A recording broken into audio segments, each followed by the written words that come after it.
회장님, 저한테 딱 10분만 주십시오. 제 목숨 걸고 제안하는 겁니다. 19살 시우의 절규는 조용하지만 단호했습니다. 수십 명의 경호원들이 그를 둘러싸고 휠체어에 앉은 강 회장의 싸늘한 눈빛이 시우를 꿰뚫었지만 시우는 주눅들지 않았어요. 그리고 약속했던 10분 후 5년 동안 죽은 나무 토막 같던 강 회장의 발가락이 기적처럼 까딱 움직이기 시작했습니다. 경호원들의 숨이 멎고 최 실장의 얼굴이 하얗게 질렸지만 아무도 몰랐습니다. 이 모든 운명의 시작이 폭우 속에서 무릎 꿇은 한 아버지의 절망이었다는 사실을요. 달빛 아래 사연한 줌을 찾아주셔서 감사합니다. 이야기 시작 전 구독과 좋아요 눌러주시고 지금 어디서 듣고 계신지 댓글로 남겨주시면 그곳에 평안과 행운이 가득하기를 바라겠습니다. 오늘의 이야기 시작하겠습니다. 뇌우가 몰아치는 밤, 태성그룹 대저택의 거실입니다. 번개가 칠 때마다 샹들리에가 번쩍이며 살벌한 그림자를 만들어냅니다. 쩌저저 천둥 소리가 대저택 전체를 흔들어 놓았어요. 마치 하늘이 무너지기라도 할 것 같은 폭풍우였습니다. 수십 명의 건장한 경호원들이 거실 중앙을 겹겹이 포위하고 있었어요. 그들의 검은 정장은 빗물에 젖어 반짝였고 무전기에서는 지직거리는 소음이 끊임없이 흘러나왔습니다. 그 한가운데 비에 흠뻑 젖은 19살 고등학생 시우가 도끼 어린 눈으로 서 있습니다. 후. 시우는 거친 숨을 내쉬며 주변을 둘러봤어요. 30명이 넘는 경호원들이 자신을 에워싸고 있었지만 그 눈빛에는 두려움이 없었습니다. 휠체어에 앉은 강 회장은 얼음장 같은 무표정으로 시우를 내려다보고 있었죠. 그의 무릎 위에는 담요가 덮여 있었고 지팡이를 쥔 손의 혈관이 푸르게 드러나 있었어요. 이런 꼬마가 강 회장이 중얼거렸습니다. 70년을 살면서 이런 배짱 있는 소녀는 처음 봤어요. 그 옆에 비서실장 최 씨는 삿대질하며 고래고래 소리를 지릅니다. 이 미친놈이 감히 여기가 어디라고. 당장 끌어내서 경찰에 넘겨. 최 실장의 얼굴은 분노로 새빨갛게 달아올라 있었어요. 침을 튀기며 소리치는 모습이 광견병에 걸린 개 같았습니다. 실장님 지시대로 하겠습니다. 경호팀장이 손짓했어요. 최 실장이 손짓하자 경호원 2명이 시우의 양팔을 뒤로 거칠게 꺾어 제압했어요. 으악! 시우는 고통에 신음하는 대신 이를 악물고 버텼습니다. 바닥에 떨어진 낡은 침통을 발로 밟아 지켰어요. 나 달라고. 시우가 몸부림쳤지만 경호원들의 힘은 너무 셌습니다. 어깨뼈가 어긋날 것 같은 고통이 전신을 관통했어요. 꺾인 팔의 고통을 무시한 채 시우는 핏발선 눈으로 강 회장을 노려보며 외쳤어요. 회장님, 저한테 딱 10분만 주십시오. 시우의 목소리가 거실 전체에 울려 퍼졌습니다. 제 목숨 걸고 제안하는 겁니다. 목숨이라는 단어에 강 회장의 눈썹이 미세하게 꿈틀거렸습니다. 그는 손을 들어 경호원들의 거친 동작을 멈추게 했어요. 잠깐, 나더라.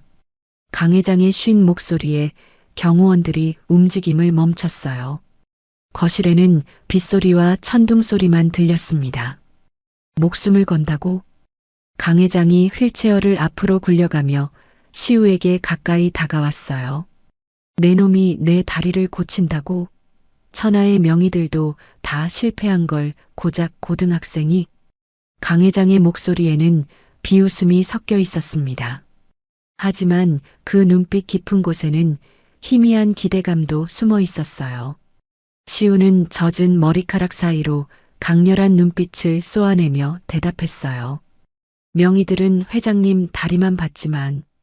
시우가 한 번 더 깊게 숨을 쉬었습니다. 저는 회장님이 느끼지 못하는 고통을 봅니다. 그 말에 강 회장이 지팡이를 쥔 손에 힘을 꽉 주었습니다. 차가운 정적이 흘렀어요. 밖에서는 여전히 비가 창문을 때리고 있었고 실내에서는 경호원들의 거친 숨소리만 들렸습니다. 느끼지 못하는 고통이라 강 회장이 중얼거렸어요. 그 말이 가슴 깊숙한 곳을 찔렀습니다. 시우의 교복은 물이 뚝뚝 떨어질 정도로 젖어 있었어요. 하지만 그 눈빛만큼은 누구보다 확신에 차 있었습니다. 흥미로운 말을 하는군. 강 회장은 시우를 한참 동안 지켜봤어요. 그 소년의 눈에서 거짓은 찾아볼 수 없었습니다. 실장님, 이놈이 뭔 소리를 하는 겁니까? 최 실장이 당황하며 끼어들었어요. 닥쳐. 강 회장이 차갑게 제압했습니다. 흥미롭군. 강 회장의 입꼬리가 살짝 올라가며 의미심장한 미소를 지었어요. 시간은 이 살벌한 대치 상황이 벌어지기 3일 전쯤 서울 변두리의 곰팡이 핀 반지하 방으로 이동합니다. 장마가 시작되어 눅눅한 단칸방에 운전기사 유니폼을 입은 아버지 철민이 퇴근 후 방에 들어섰어요. 휴. 철민은 문을 닫자마자 벽에 기대어 잠시 숨을 골랐습니다. 오늘은 유독 다리가 아팠거든요. 오늘따라 유난히 다리가 말썽이네. 아파. 그는 더 이상 버틸 수 없어 바닥에 쓰러지듯 눕습니다. 아. 갑작스럽게 다리에 전기가 오르는 듯한 고통이 밀려왔어요. 철민은 아들 시우가 볼까봐 서둘러 이불을 덮으려 했지만 시우는 이미 아버지의 퉁퉁 부어오른 발목과 시퍼런 정맥류를 발견했어요. 하루 15시간씩 좁은 운전석에서 고정된 자세로 브레이크와 엑셀을 밟느라 철민의 다리는 이미 한계치를 넘어선 상태였습니다. 아빠. 시우가 달려와 아버지 곁에 무릎을 꿇었어요. 철민은 애써 웃어 보였습니다. 아빠 괜찮아. 비가 와서 좀 쑤시는 거야. 하지만 그 미소는 고통 때문에 일그러져 있었어요. 이마에는 식은땀이 송글송글 맺어 있었습니다. 아빠, 이게 괜찮은 게 어디예요? 시우는 말없이 구석에서 낡은 구급상자를 꺼내왔어요. 아버지의 바지를 걷어 올리고 부들부들 떨리는 손으로 아버지의 굳은 종아리 근육을 마사지하기 시작했습니다. 시우야, 괜찮다고 했잖아. 철민이 아들의 손을 잡으려 했지만 시우는 고개를 저으며 계속 마사지했어요. 이렇게 퉁퉁 부어오른 게 괜찮은 게 아니에요. 시우의 목소리가 떨렸습니다. 병원 가야 해요. 당장 가야 해요. 돈이 어디 있어서 병원을. 철민이 한숨을 쉬었습니다. 시우의 대학 등록금도 마련하기 어려운 형편에 병원비까지 낼 여유는 없었어요. 아빠. 시우는 아버지의 다리를 조심스럽게 주무르며 속으로 다짐했습니다. 내가 꼭 아빠를 고쳐드릴 거야. 반드시.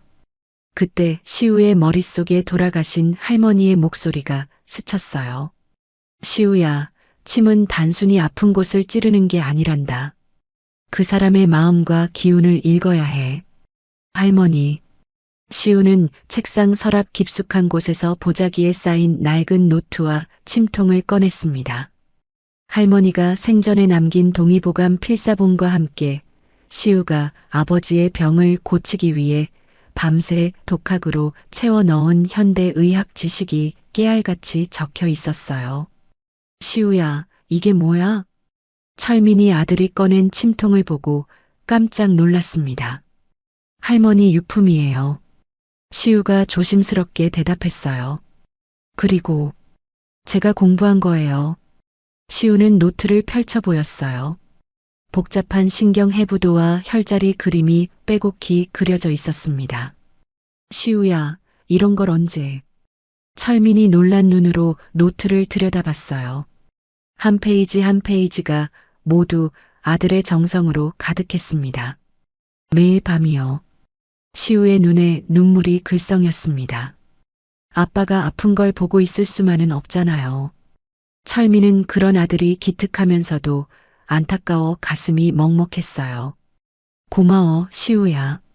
정말 고마워. 아빠. 아버지와 아들은 좁은 반지하 방에서 서로를 부둥켜 안고 울었습니다. 밖에서는 장맛비가 창문을 두드리고 있었어요. 그날 밤 시우는 아버지가 잠든 후에도 의학서를 펼쳐놓고 공부했습니다. 반드시 아빠를 고쳐드릴 거야. 어떤 방법을 써서라도. 다음 날 새벽 4시, 아직 해가 뜨기도 전인 어스름한 시각에 철민은 강력 진통제 2알을 물도 없이 삼키며 집을 나섰어요. 목구멍에 걸린 쓴맛을 참으며 철민은 침을 꼴깍 삼켰습니다. 약이 목구멍을 타고 내려가는 느낌이 화끈거렸어요. 이것도 이제 소용없나? 철민은 뒷굽이 다른 낡은 구두를 구겨 신었습니다. 신발 뒤축이 완전히 닳아서 걸을 때마다 삐걱거리는 소리가 났어요. 절뚝거리며 골목길을 내려가는 그 뒷모습이 가로등 불빛 아래 길고 처량하게 늘어졌어요. 아파도 참아야지. 시우 때문에. 아직 잠에서 깨지 않은 아들을 위해 철민은 최대한 소리 내지 않으려 애썼습니다. 하지만 발목의 부종 때문에 걸음걸이가 자꾸 삐걱거렸어요. 쿵, 쿵. 비정상적인 걸음소리가 새벽 골목에 울려 퍼졌습니다. 아버지가 나간 빈자리에 남은 온기를 느끼며 잠에서 깬 시우는 베개에 묻은 아버지의 체온을 손바닥으로 만져봤어요. 아빠. 시우는 침대 옆 쓰레기통에서 방금 버린 약병을 발견했습니다. 라벨에는 강력 진통제 -1일 일정이라고 적혀 있었는데 어제 저녁에 확인했을 때보다 2정이나 줄어 있었어요. 아빠가 또 진통제를 2알씩 드셨구나. 시우는 가슴이 답답해 왔습니다. 아버지의 고통이 점점 심해지고 있다는 증거였거든요. 시우는 책상 서랍 깊숙한 곳에서 보자기에 쌓인 낡은 노트와 침통을 꺼냈어요. 그 노트에는 돌아가신 할머니가 생전에 남긴 동의보감 필사본과 함께 시우가 아버지의 병을 고치기 위해 밤새 독학으로 채워 넣은 현대의학 지식이 깨알같이 적혀 있었습니다. 하지정맥류, 혈액순환장애, 신경압박. 시우는 노트를 펼치며 중얼거렸어요. 할머니의 붓글씨로 적힌 한의학 이론과 시우가 인터넷에서 찾아 적은 현대의학 자료가 한 권에 어우러져 있었습니다. 족삼리혈, 삼음교혈, 혈해열. 시우가 혈자리 이름들을 외우며 자신의 다리에 직접 눌러봤어요. 매일 이런 식으로 연습하고 있었습니다. 등교하는 10,000원 버스 안에서도 시우는 영어 단어장 대신 복잡한 신경해부도 그림을 펼쳐놓았어요. 머릿속으로 수천 번씩 침을 놓는 이미지 트레이닝을 했습니다. 야, 시우야. 너 요즘 뭐 그런 거 보냐? 옆자리에 앉은 친구 민호가 고개를 갸웃거렸어요. 아, 그냥 생물 숙제. 시우는 서둘러 노트를 덮으며 둘러댔습니다. 생물 숙제가 저렇게 복잡해? 의대 가려고? 민호가 궁금해하며 물었어요. 응, 그런 것 같아. 시우가 애매하게 대답했습니다. 민호는 시우의 노트 표지에 적힌 할머니의 침구학 비전이라는 글씨를 힐끗 봤지만 더 묻지는 않았어요. 너 진짜 공부벌레구나. 버스에서까지. 같은 시각 태성그룹 본사 회장실 앞 복도에는 네로라 하는 대학병원장과 유명한 한의사들이 줄을 서서 진료를 기다리고 있었어요. 원장님, 오늘은 어떤 치료를 받으실 예정입니까? 한 기자가 서울대병원장에게 마이크를 들이댔습니다. 강 회장님의 하반신 마비는 매우 복잡한 사례입니다. 병원장이 안경을 고쳤으며 대답했어요. 오늘 새로운 신경재생 치료를 시도해 볼 예정이에요. 미국에서 들여온 최신 기법입니다. 성공 가능성은 어느 정도로 보십니까? 기자가 추가로 물었어요. 글쎄요. 50% 정도는 될 거라고 봅니다. 병원장이 자신 있게 대답했어요. 잠시 후 회장실 문이 벌컥 열리고 멱살이 잡힌 병원장이 바닥으로 내동댕이 쳐졌습니다.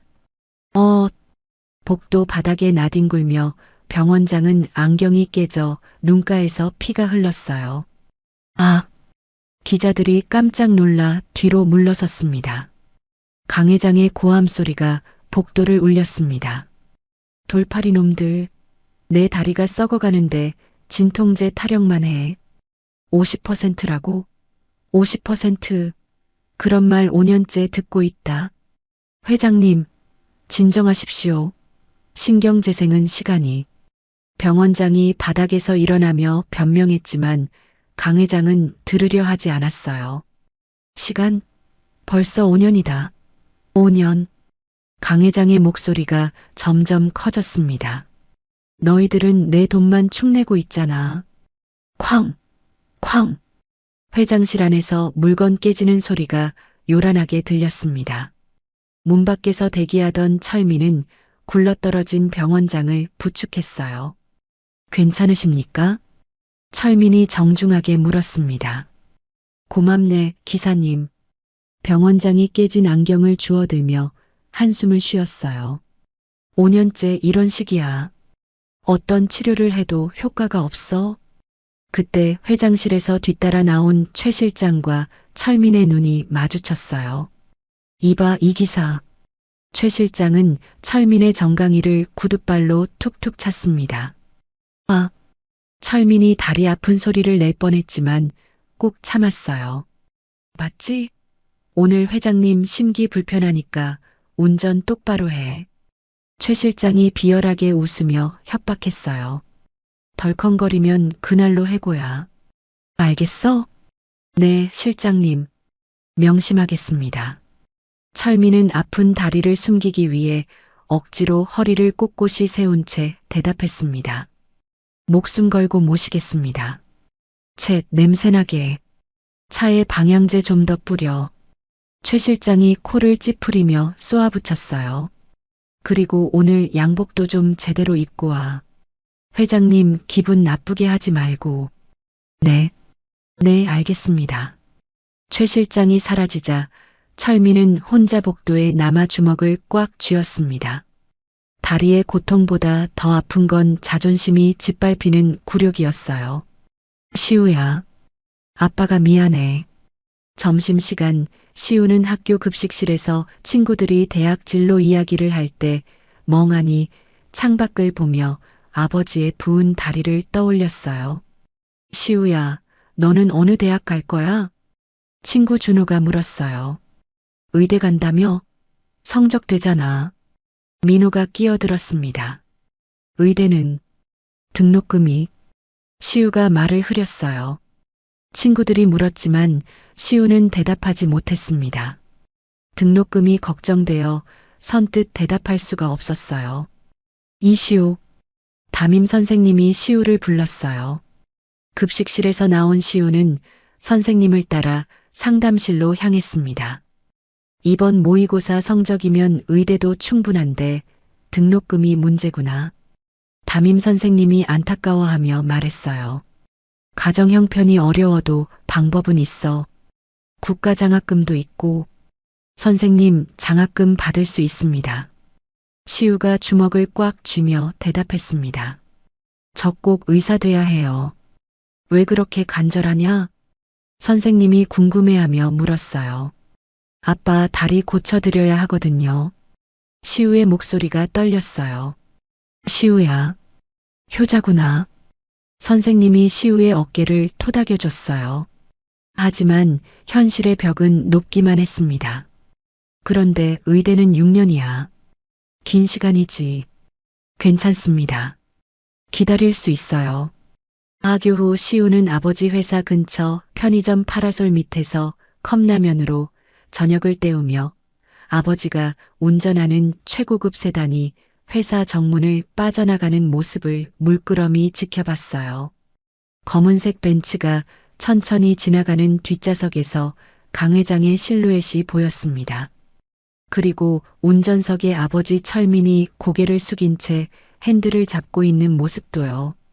저 사람 다리를 고칠 수 있다면 아빠도 인정받고 우리 형편도 나아질 텐데. 시우는 컵라면을 후루룩 마시며 생각했어요. 그때는 몰랐습니다. 며칠 후 정말로 그런 기회가 올 줄은.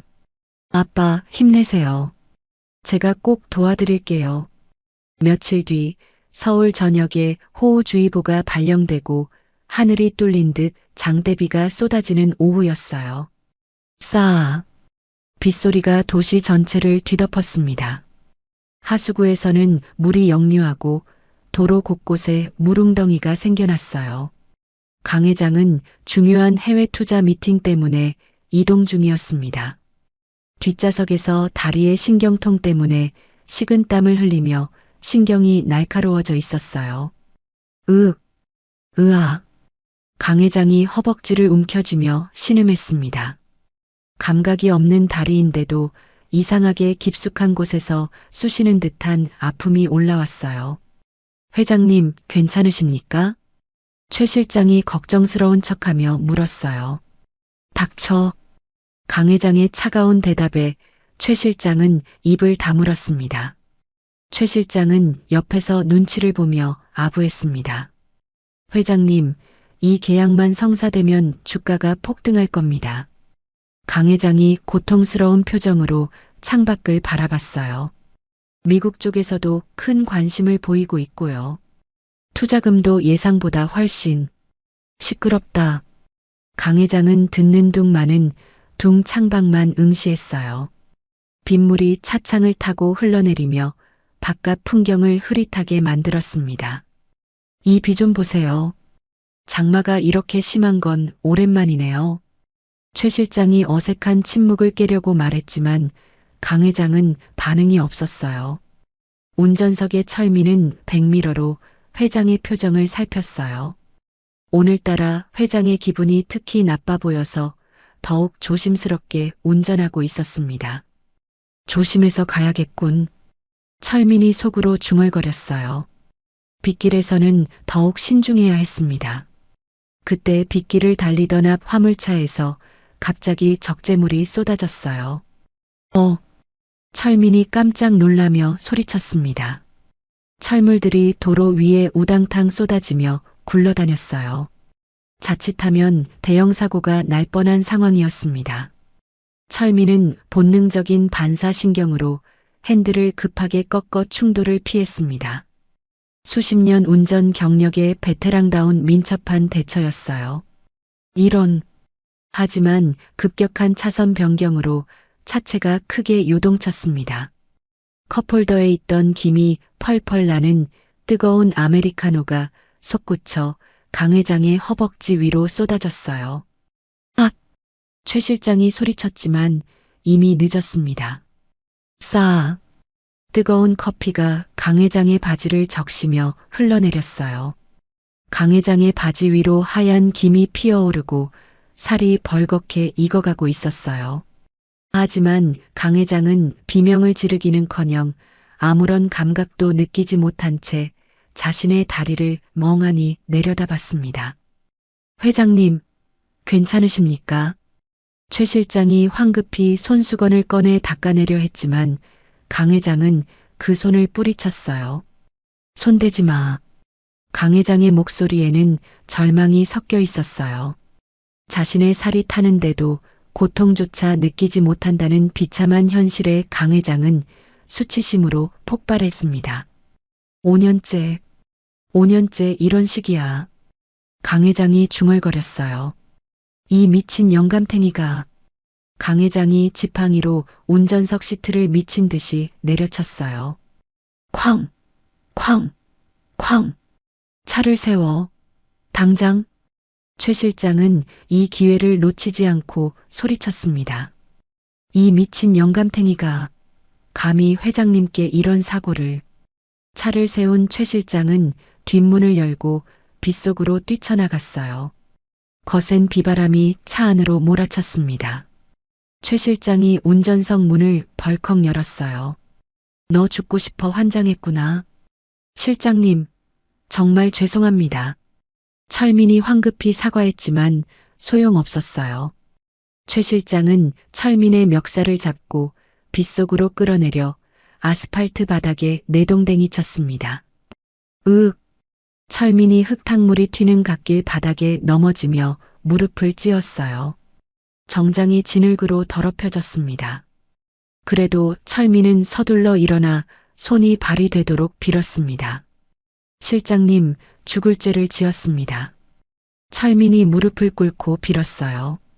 앞차가 갑자기 짐을 흘려서 피하려다 보니 변명하지 마. 최 실장이 철민의 등을 발로 걷어찼어요. 감히 회장님 몸에 흉터를 내. 제발 한 번만 봐주십시오. 철민은 빗물에 젖은 채로 무릎을 꿇고 계속 빌었습니다. 가족이 있습니다. 아들이 있어요. 차 안에 강 회장은 젖은 바지를 털며 감각 없는 자신의 다리를 원망스러운 눈빛으로 노려볼 뿐 말릴 생각조차 하지 않았어요. 또 이런 일이. 또 마침 독서실에서 나오다 비가 너무 많이 와 아버지가 걱정되어 스쿠터를 타고 마중 나온 시우가 이 처참한 광경을 목격했습니다. 신호등에서 잠시 멈춰선 시우는 멀리서 무릎 꿇고 있는 아버지의 모습을 발견했어요. 저건 아빠. 시우의 눈에 흙바닥에 무릎 꿇고 비는 아버지와 그 아버지를 구둣발로 걷어차려는 최 실장의 모습이 슬로우 모션처럼 들어왔습니다. 아빠. 시우는 헬멧을 벗어던지고 빗속을 뚫고 달려갔어요. 스쿠터를 길가에 세워두고 최 실장의 발길질을 자신의 등으로 막아내며 아버지를 감싸 안았습니다. 이놈이 누구야? 최 실장이 시우까지 밀치려 하자 시우는 아버지를 감싼 채로 외쳤어요. 그만두세요. 우리 아빠가 뭘 잘못했다고. 철민은 아들을 보자마자 수치심과 미안함에 고개를 푹 숙이며 빗속에서 오열했어요. 시우야. 아빠가 죄송해. 아빠, 왜 이러세요? 일어나요. 시우가 아버지를 일으키려 했지만 철민은 여전히 무릎을 꿇은 채였어요. 이 자식이 어디서 기어나왔어? 최 실장이 시우의 어깨를 잡고 끌어내려 하는 순간이었습니다. 시우는 성큼성큼 다가가 굳게 닫힌 강 회장의 뒷좌석 유리창을 주먹으로 내리쳤어요. 쾅! 쾅! 방탄유리의 묵직한 소리가 빗소리를 뚫고 울려 퍼졌습니다. 차 안의 강 회장은 미동도 없이 시우를 바라봤어요. 시우는 목이 터져라 외쳤습니다. 회장님, 들리십니까? 빗물이 시우의 얼굴을 타고 흘러내렸지만 그 눈빛만큼은 절대 굽히지 않았어요. 저희 아버지는 실수하지 않았습니다. 시우의 다음 말이 강 회장의 마음을 꿰뚫었습니다. 회장님 다리가 굳어서 차의 미세한 진동을 못 견디는 거잖아요. 강 회장의 눈이 크게 떠졌어요. 살이 타들어가는데도 모르실 만큼 신경이 죽어 있으면서 왜 아버지 탓을 합니까? 자신의 병세와 치부를 정확히 찌르는 소년의 말에 강 회장은 충격을 받았어요. 천천히 윈도우 버튼을 눌렀습니다. 창문이 스르르 내려가자 차 안에 건조하고 서늘한 공기와 밖에 습하고 뜨거운 공기가 충돌하며 묘한 긴장감을 만들었어요. 휘. 바람이 차 안으로 스며들며 강 회장의 머리카락을 살짝 흔들었습니다. 시우는 빗물이 뚝뚝 떨어지는 얼굴을 차 안으로 들이밀며 강 회장과 정면으로 눈을 맞췄습니다. 건방진 놈. 강 회장의 목소리는 차가웠지만 그 눈빛에는 호기심이 섞여 있었어요. 내가 의사라도 되느냐? 의사는 아닙니다. 시우가 떨리지 않는 목소리로 대답했어요. 시우는 품 안에서 젖지 않게 비닐로 싼 낡은 노트를 꺼내 보였습니다. 하지만 회장님 다리를 고칠 방법은 압니다. 노트를 펼치자 할머니의 붓글씨로 적힌 혈자리 그림과 시우가 밤새 그린 신경해부도가 빗물에 젖지 않게 고호되어 있었어요. 이게 뭐냐? 강 회장이 노트를 자세히 들여다봤습니다. 제 아버지가 매일 밤 겪는 고통이랑 똑같으니까요. 시우의 말에 강 회장이 눈썹을 찌푸렸어요. 내 아버지도 다리가 아프다는 말이냐? 네. 하루 15시간씩 운전하시느라 하지 정맥류가 심해지셨어요. 최 실장이 경호원 불러 당장 치워 라고 소리치며 전화기를 꺼내 들었지만 강 회장은 지팡이로 최 실장의 손을 쳐냈어요. 잠깐. 강 회장은 시우의 노트를 유심히 들여다봤습니다. 아이가 그린 게 맞나 싶을 정도로 정교한 그림들이 가득했어요. 흥미롭군. 하지만 말로는 누구나 할 수 있어. 강 회장이 시우의 눈을 뚫어지게 바라보며 물었습니다. 만약 못 고치면? 내 시간을 낭비한 대가는 뭘로 치를 테냐? 시우는 뒤에서 벌벌 떨며 자신을 바라보는 아버지를 한번 쳐다봤어요. 철민의 눈에는 시우야, 그만해라는 간절함이 담겨 있었습니다. 시우야, 위험해. 철민이 떨리는 목소리로 말했어요. 하지만 시우는 결심한 듯 말했어요. 못 고치면 제 인생 회장님 마음대로 하십시오. 시우야. 철민이 아들을 말리려 했지만 시우는 계속 말했습니다. 감옥에 가라면 가겠습니다. 학교도 그만두겠습니다. 강 회장의 입가에 차가운 미소가 번졌어요. 그렇다면 성공했을 때는 우리 아버지한테 정중하게 사과하십시오. 시우의 목소리에 떨림이 없었어요. 그리고 다시는 함부로 대하지 않겠다고 약속해 주십시오. 최 실장이 이 미친놈이 라고 소리치려는 순간 강 회장이 손을 들어 제지했습니다. 조건이 흥미롭군. 하지만 좀 더 구체적으로 얘기해보자. 강 회장이 몸을 앞으로 기울였어요. 내가 내 다리를 고친다는 게 정확히 뭘 의미하는 거냐? 5년 동안 움직이지 않던 발가락을 움직이게 해드리겠습니다. 시우의 대답에 최 실장이 비웃었어요. 이놈이 완전히 미쳤네요. 최 실장이 손뼉을 치며 웃었습니다. 회장님, 시간 낭비 마시고. 닥쳐. 강 회장이 최 실장을 제압하고 시우에게 다시 물었습니다. 얼마나 걸리겠느냐? 10분이면 충분합니다. 시우가 자신 있게 대답하자 강 회장은 한참 동안 생각에 잠겼어요. 빗소리만이 정적을 깨뜨렸습니다. 철민은 아들이 걱정되어 가슴이 터질 것 같았어요. 시우야, 너무 위험해. 그만하자. 아빠, 괜찮아요. 시우가 아버지를 안심시키려 했어요. 좋다. 강 회장이 마침내 입을 열었습니다. 하지만 조건을 하나 더 추가하겠다. 강 회장의 목소리가 더욱 차갑게 변했어요. 만약 내가 성공한다면 너희 아버지 문제는 내가 해결해 주마. 철민이 고개를 들어 강 회장을 바라봤어요. 하지만 실패하면 강 회장의 눈빛이 섬뜩하게 변했어요. 너희 부자는 이 세상에서 완전히 사라져야 한다. 그 말에 철민의 얼굴이 새하얗게 질렸어요. 회장님, 제발. 아들은 빼주십시오. 철민이 무릎을 꿇고 빌었지만 강 회장은 시우만 바라봤습니다. 어떠냐? 그래도 하겠느냐? 19살 소년의 당돌함을 넘어선 기백에 강 회장은 내심 놀라고 있었어요. 수많은 어른들이 자신 앞에서 떨었지만 이 소년의 눈에는 두려움이 없었습니다. 아빠를 지킬 수 있다면. 시우는 잠시 망설이더니 고개를 끄덕였어요. 약속하겠습니다. 철민이 안 돼. 라고 소리쳤지만 시우는 계속 말했어요. 하지만 회장님도 약속 지키셔야 해요. 차 문 잠금 장치가 철컥하고 풀리는 소리가 들렸습니다. 타라. 집으로 간다. 강 회장이 명령했어요. 내 말이 사실인지 확인해 보자. 최 실장이 황당해하며 말했어요. 회장님, 정말 이의 말을 믿으시는 겁니까? 시끄럽다. 강 회장이 짜증스럽게 대답했어요.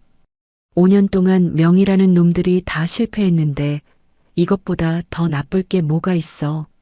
시우와 철민이 차에 타자 최 실장은 운전석에 앉으며 중얼거렸습니다. 미친놈들. 완전히 미쳤어. 차가 출발하자 차 안에는 무거운 침묵이 흘렀어요. 철민은 아들의 손을 꼭 잡으며 속으로 기도했습니다. 제발, 제발 우리 시우가 무사했으면. 시우는 창밖을 바라보며 할머니의 목소리를 떠올렸어요. 시우야, 침술은 기술이 아니라 마음이란다. 환자의 고통을 나의 고통으로 느낄 수 있어야 해. 할머니, 도와주세요. 제가 아빠를 지킬 수 있게. 강 회장은 백미러로 시우를 지켜봤어요. 소년의 옆얼굴에는 두려움 대신 결의가 담겨 있었습니다. 재미있군. 이 녀석 정말 뭔가 다르다. 태성그룹 대저택까지는 30분이 더 걸렸어요. 하지만 이미 승부는 시작된 상태였습니다. 목숨을 건 도박이. 태성그룹 대저택에 도착하자 수십 명의 경호원들이 현관 앞에 도열해 있었어요. 검은 정장을 입은 그들의 모습이 마치 장례식장 같은 분위기를 연출했습니다. 이쪽으로 모시겠습니다. 경호팀장이 강 회장의 휠체어를 밀며 안내했어요. 강 회장의 승낙으로 VIP 침실로 이동한 시우와 철민, 그리고 감시하는 최 실장까지 함께 올라갔습니다. 침실은 호텔 스위트룸보다도 호화로웠어요.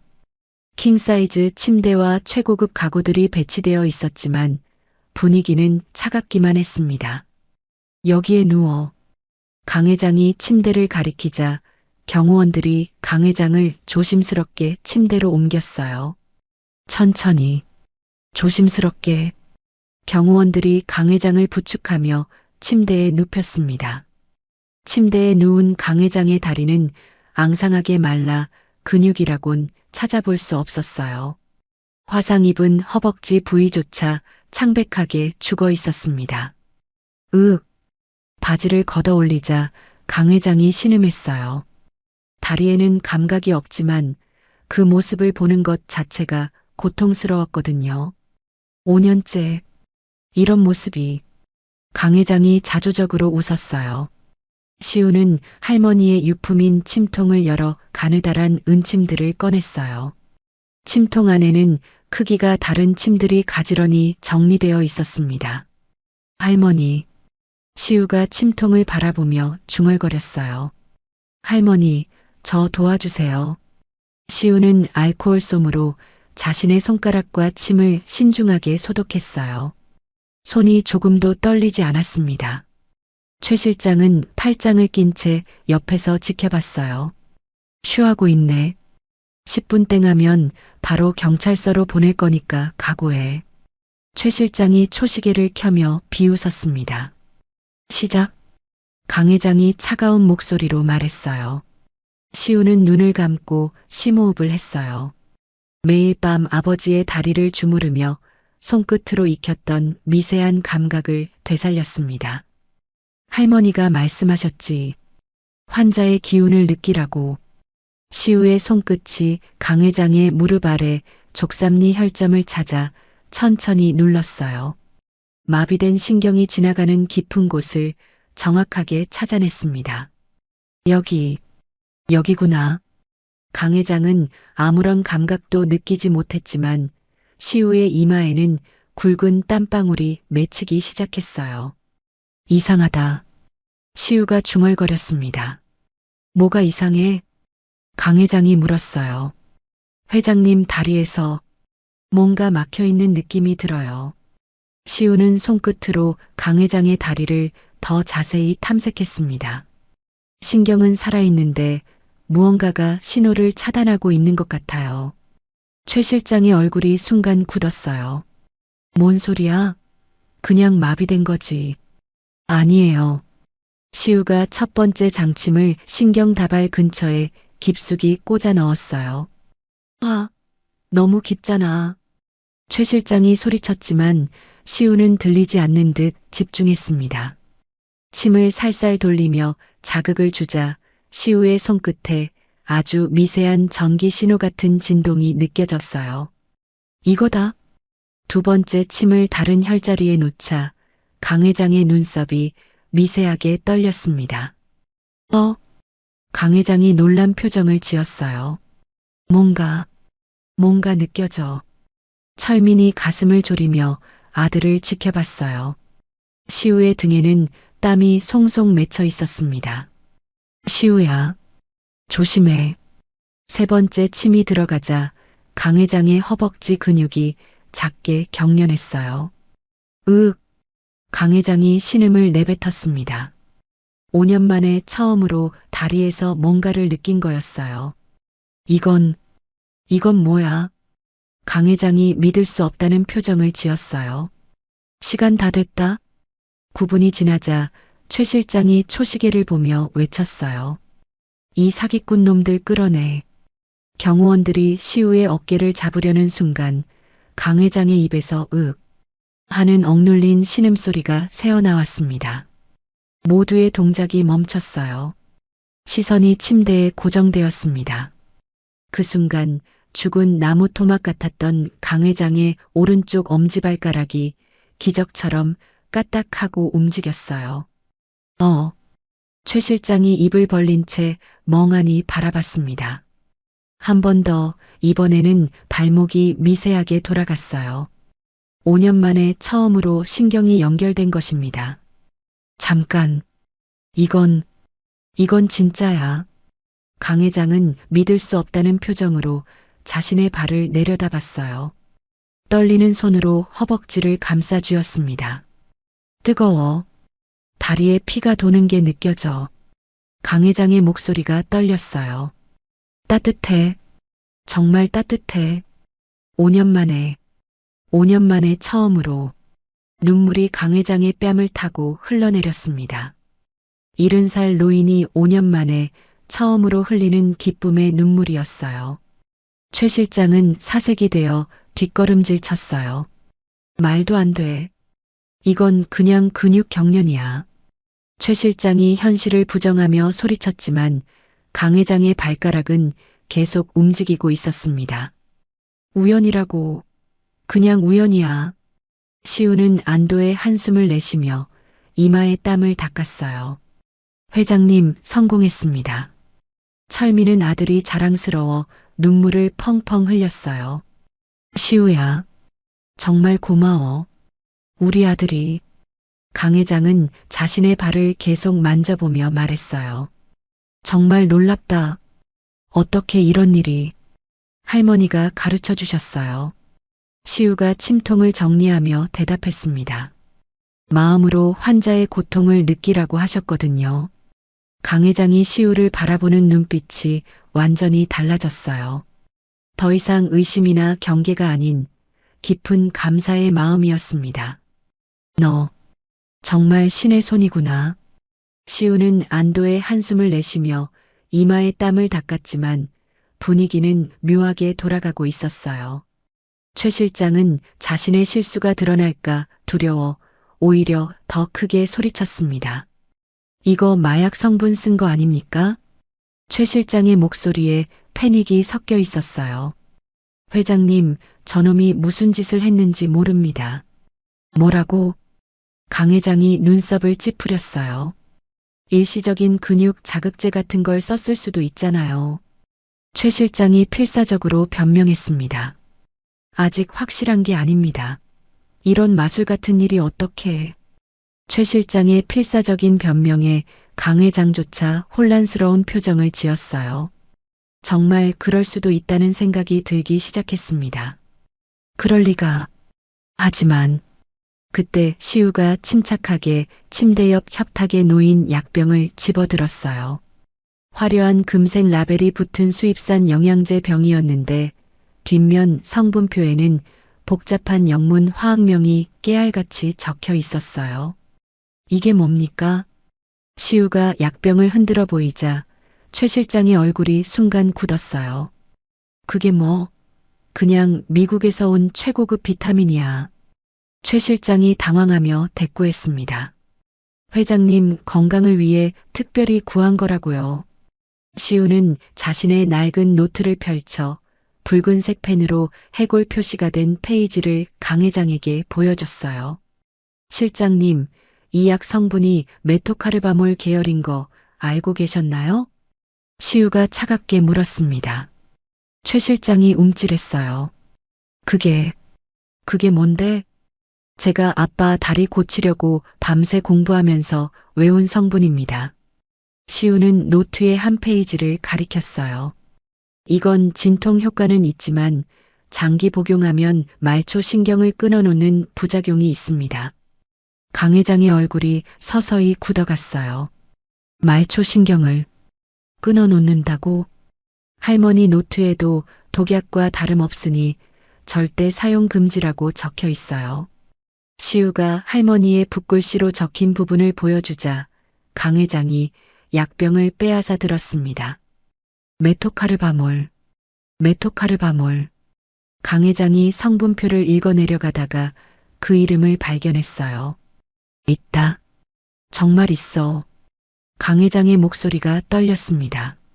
실장님은 회장님이 낫는 걸 바라지 않으셨던 겁니다. 시우의 날카로운 폭로에 강 회장의 시선이 천천히 아주 무겁게 최 실장에게로 향했어요. 그 눈빛에는 지난 5년의 고통에 대한 배신감과 분노가 이글거리고 있었습니다. 아닙니다.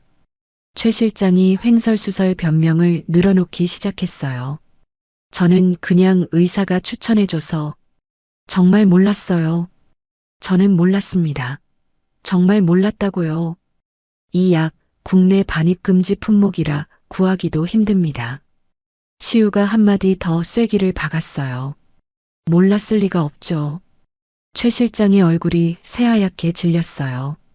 더 이상 변명할 여지가 없었습니다. 그럼 이 5년 동안 강 회장이 떨리는 목소리로 물었어요.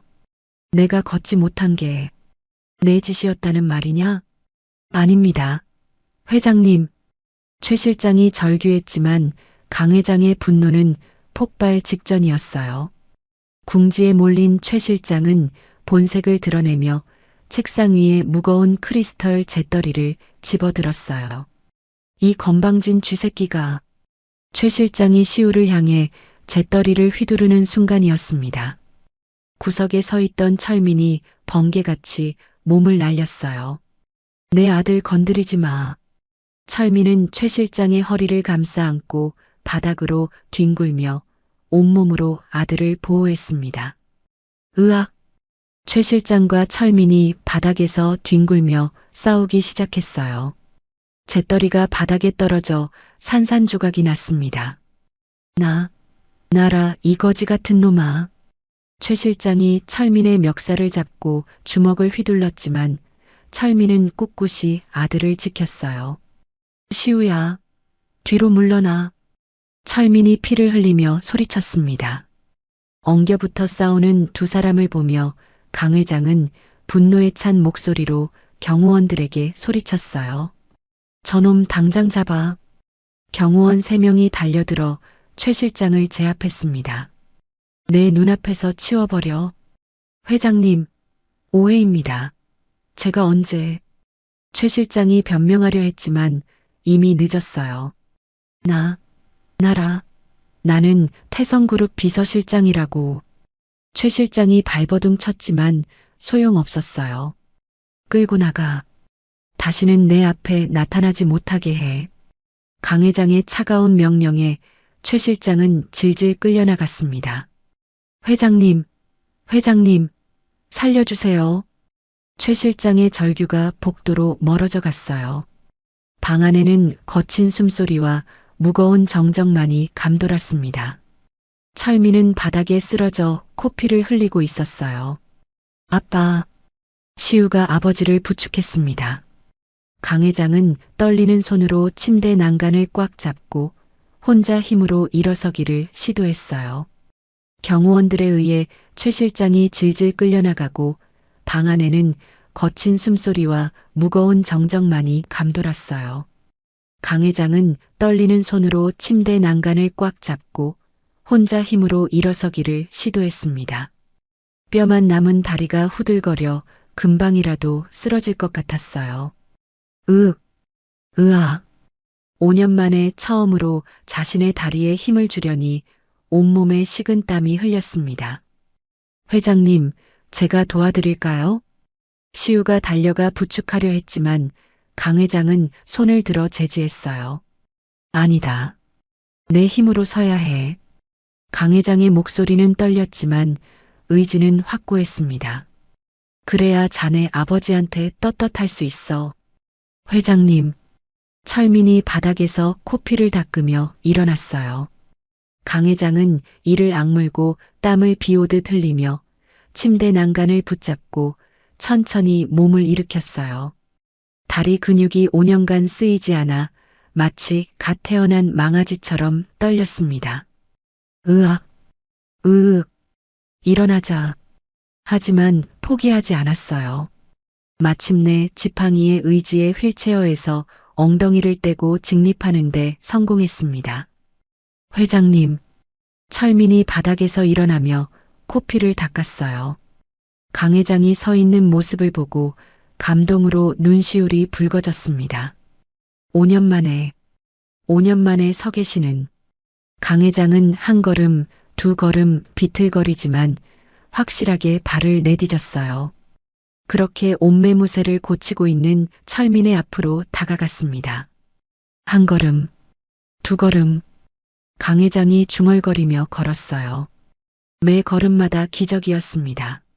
천하의 태성그룹 회장이 일개 운전기사 앞에서 지팡이를 내려놓고 깊게 허리를 숙였어요.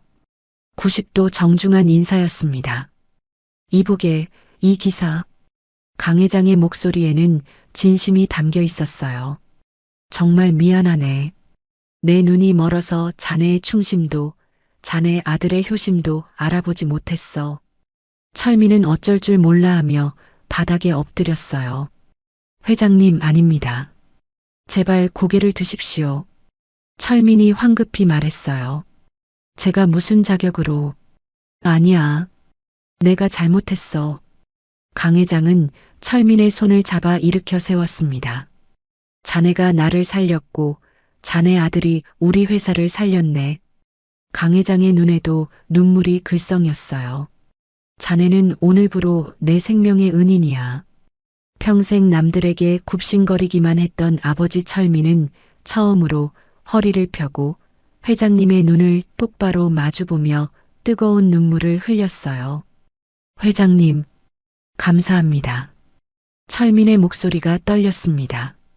수십 년간 억눌러왔던 서름이 한순간에 터져나왔어요.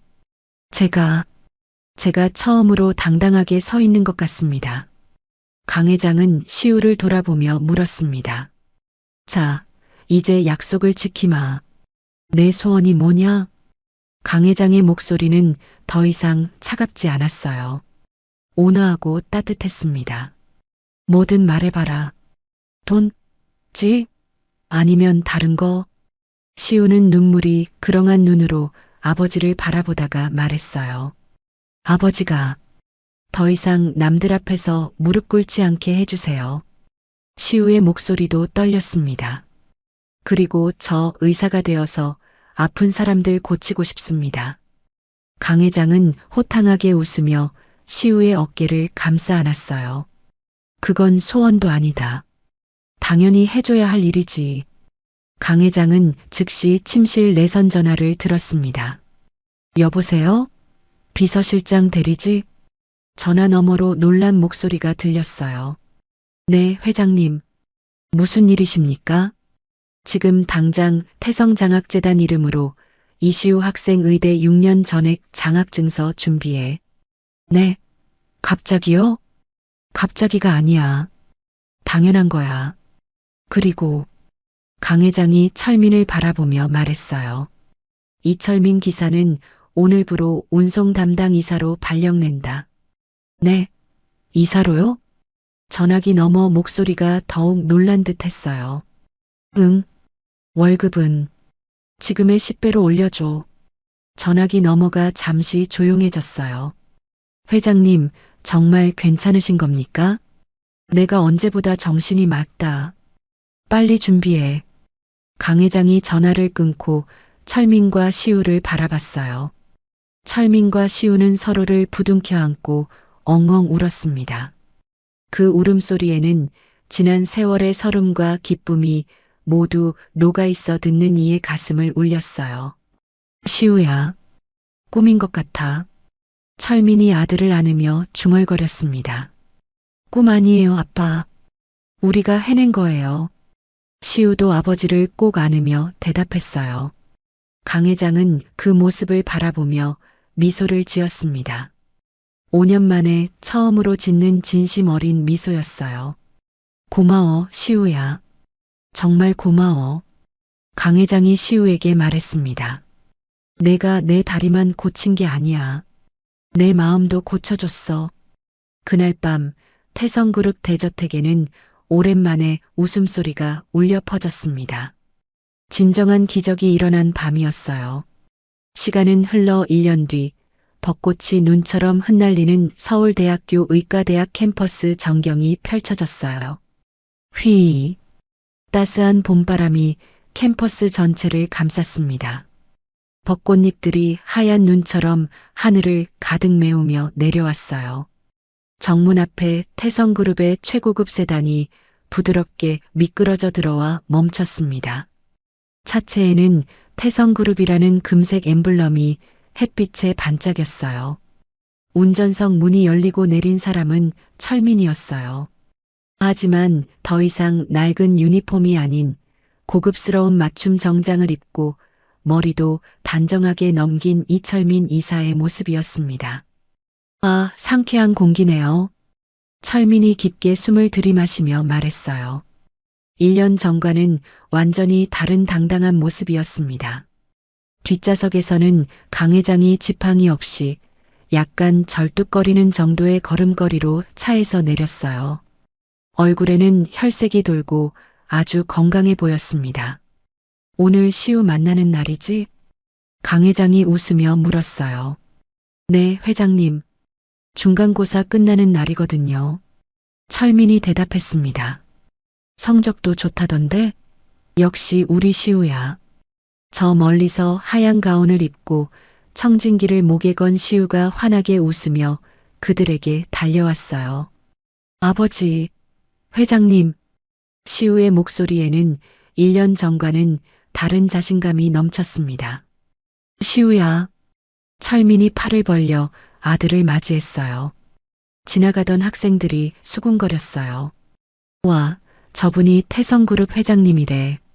한 학생이 친구에게 속삭였어요. 옆에는 이번에 수석 입학한 그 선배잖아.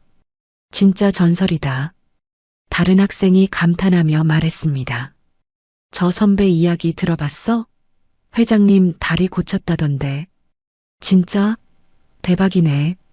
학생들의 시선을 받으며 시우는 쑥스러운 듯 머리를 극적였어요.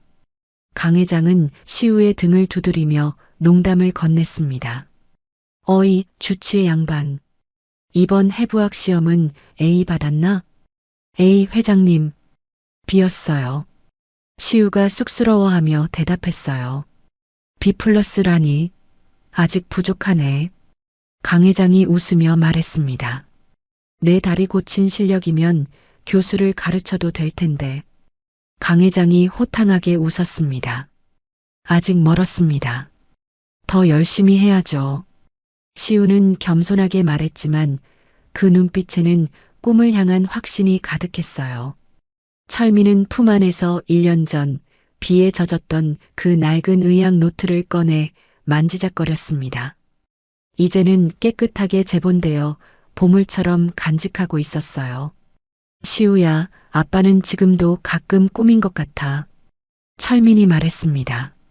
내가 그때 빗속에서 내 앞을 막아서지 않았다면 우린 어떻게 됐을까? 아빠. 시우는 아버지의 손을 꼭 잡으며 말했어요. 꿈 아니에요, 아빠. 우리가 포기하지 않아서 만든 현실이에요. 맞아. 포기하지 않는 게 중요하지. 강 회장이 끼어들며 말했어요. 나도 그때 포기했으면 지금도 휠체어에 앉아 있었을 거야. 세 사람은 벚꽃잎이 흩날리는 교정을 나란히 걸어갔어요. 셋의 뒷모습이 마치 오래된 가족처럼 다정했습니다. 참 시우야. 다음 주에 새로운 환자가 올 예정이야. 강 회장이 말했어요. 네. 어떤 분이신데요? 시우가 궁금해하며 물었어요. 우리 회사 직원인데 교통사고로 다리를 다쳤어. 병원에서는 수술밖에 방법이 없다고 하는데. 강 회장이 시우를 바라봤어요. 한번 봐주겠나? 물론입니다. 시우가 눈을 반짝이며 대답했어요. 제가 할 수 있는 건 뭐든지 해드릴게요. 철민이 자랑스러운 표정으로 아들을 바라봤습니다. 우리 시우가 정말 의사다 됐네. 아직 1학년인데요, 아빠. 시우가 웃으며 말했어요. 의과대학 건물 앞에 도착한 세 사람은 잠시 멈춰 섰습니다. 시우야, 고마워. 강 회장이 진심으로 말했어요. 회장님이야말로 감사합니다. 저희 인생을 바꿔주셔서. 아니야. 너희가 내 인생을 바꿔준 거야. 바람에 날리는 벚꽃잎들이 세 사람의 어깨에 하얗게 앉았어요. 시우의 목소리가 잔잔하게 흘렀습니다. 진정한 기적은 하늘에서 뚝 떨어지는 게 아닙니다. 시우가 아버지와 강 회장을 바라보며 말했어요. 사랑하는 사람을 지키려는 간절한 마음, 그 마음이 모여 기적을 만듭니다. 맑고 푸른 봄 하늘 위로 벚꽃잎들이 바람에 날려 올라갔어요. 마치 세 사람의 꿈과 희망이 하늘로 날아오르는 것 같았습니다. 그렇게 이들의 이야기는 새로운 시작을 맞이했어요. 앞으로도 많은 사람들을 도우며 살아갈 세 사람의 모습이 그려졌습니다. 오늘 이야기는 여기까지입니다. 비록 빗속에서 무릎 꿇고 굴욕을 당해야 했던 철민 씨와 시우 부자였지만 포기하지 않는 효심과 아버지를 향한 간절한 사랑이 결국 모든 것을 바꿔놓았네요. 19살 소년의 용기 있는 한 걸음이 세 사람 모두의 인생에 새로운 봄을 가져다 주었습니다. 여러분도 가족을 위해 묵묵히 희생하고 계신 분이 있으신가요? 혹은 어려운 순간 용기를 내어 소중한 사람을 지켜낸 경험이 있으실까요? 누군가의 삶을 가만히 따라 걸어본 오늘 이 시간이 여러분 마음에 작은 숨 하나 고르는 편안한 쉼표가 되었기를 바랍니다. 이야기 속 주인공에게 전해주고 싶은 말이 있다면 댓글로 남겨주세요. 여러분이 남겨주신 그 따뜻한 한 줄이 누군가에게는 다시 살아갈 큰 위로가 될지도 모릅니다. 오늘 하루도 수고 많으셨습니다. 감사합니다.